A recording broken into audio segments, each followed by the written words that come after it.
So now third financial instrument is call money. Call loans are highly liquid, and remember, call money are the interbank transactions, that is one bank borrows money from another bank. These transactions are usually made on telephone and the maturity period is from 1 day to 15 days.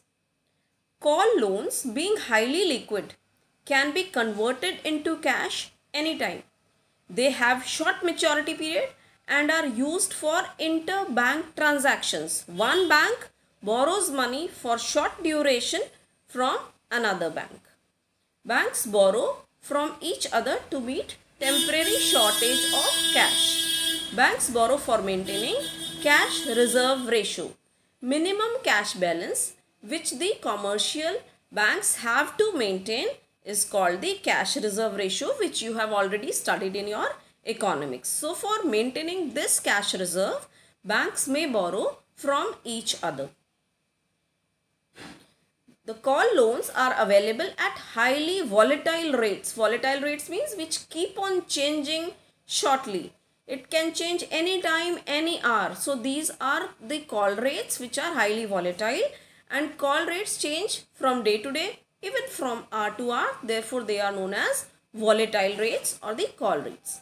As call rates are highly unstable and change very shortly, a rise in call money loans may make the other sources of raising funds cheaper.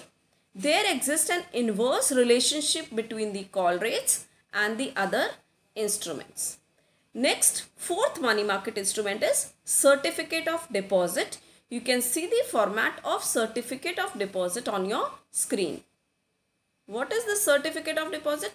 These are again unsecured, negotiable, short-term instruments issued by banks and financial institutions to individuals, corporations and companies. These are issued by banks for a period ranging from 7 days to 1 year, and by financial institutions for a period of not less than 1 year and not exceeding 3 years. So financial institutions may issue for a bit longer period of time.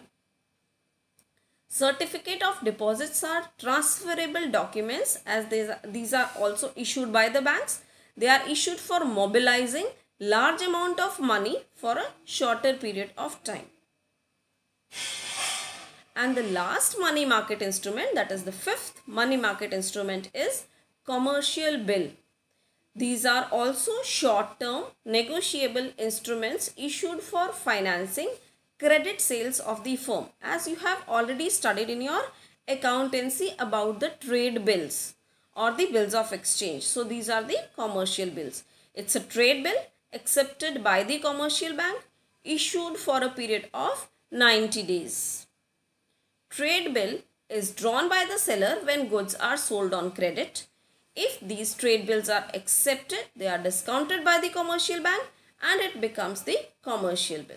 So now students, I hope that you have clearly understood the 5 money market instruments.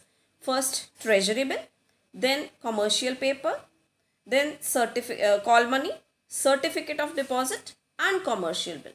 Your today's homework is you will learn, read it thoroughly and understand all the 5 money market instruments as well as the concept of money market. Thank you all. Have a nice day.